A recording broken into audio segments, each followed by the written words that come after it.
أعوذ بالله من الشيطان الرجيم. بسم الله الرحمن الرحيم.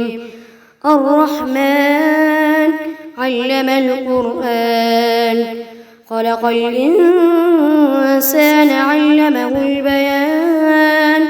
الشمس والقمر بحسبان، والنجم والشجر يسجدان. والسماء رفعها ووضع الميزان، ألا تطغوا في الميزان، فأقيموا الوزن بالقسط ولا تخسروا الميزان. والأرض وضعها للأنام، فيها فاكهة والنخل ذات الأكمام، والحب ذو العصف والريحان. فبأي آلاء ربكما تكذبان؟ خلق الإنسان من صلصال كالفخار، وخلق الجان من مارج من نار. فبأي آلاء ربكما تكذبان؟ رب المشرقين ورب المغربين. فبأي آلاء ربكما تكذبان؟ مرج البحرين يلتقيان، بينهما برزخ لا يبغيان. فبأي آلاء ربكما تكذبان؟ يخرج منهما اللؤلؤ والمرجان. فبأي آلاء ربكما تكذبان؟ وله الجوار المنشآت في البحر كالأعلام. فبأي آلاء ربكما تكذبان؟ كل من عليها فان، ويبقى وجه ربك ذو الجلال والإكرام. فبأي آلاء ربكما تكذبان؟ يسأله من في السماوات والأرض، كل يوم هو في شأن. فبأي آلاء ربكما تكذبان؟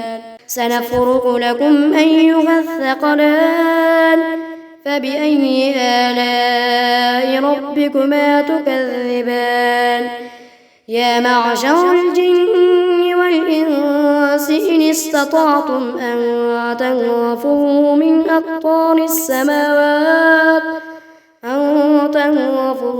أقطار السماوات والأرض فانفذوا، لا تنفذون إلا بسلطان.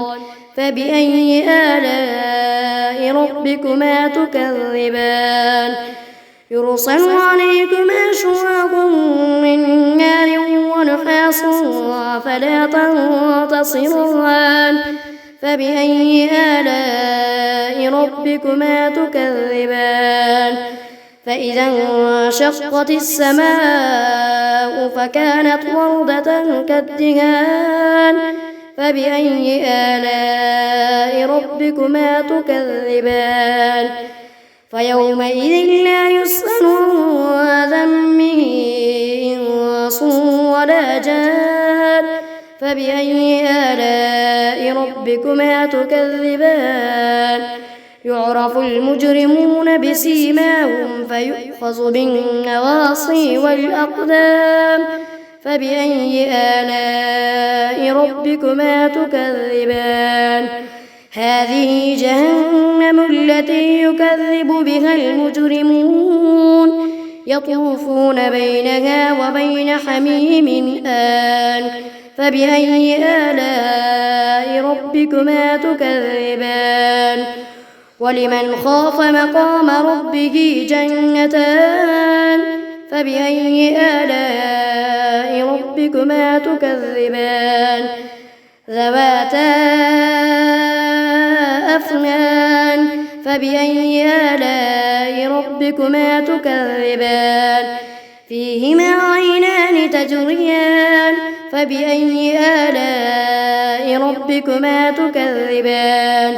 فيهما من كل فاكهة زوجان فبأي آلاء ربكما تكذبان متكئين على فرش بطائنها من استبرق وجنى الجنتين دان فبأي آلاء ربكما تكذبان فيهن قاصرات الطرف لم يطمثهن إنس قبلهم ولا جان فبأي آلاء ربكما تكذبان كأنهن الياقوت والمرجان فبأي آلاء ربكما تكذبان هل جزاء الإحسان إلا الإحسان فبأي آلاء ربكما تكذبان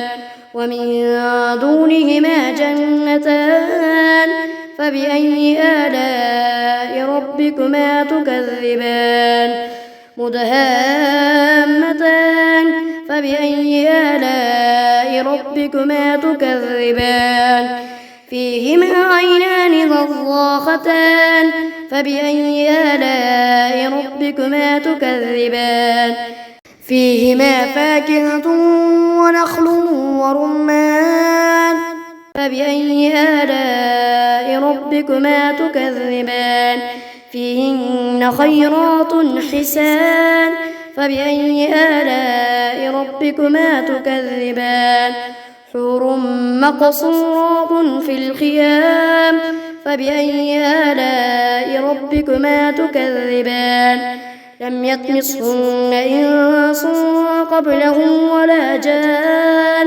فبأي آلاء ربكما تكذبان متكئين على رفرف خضر وعبقري حسان فبأي آلاء ربكما تكذبان تبارك اسم ربك ذي الجلال والإكرام.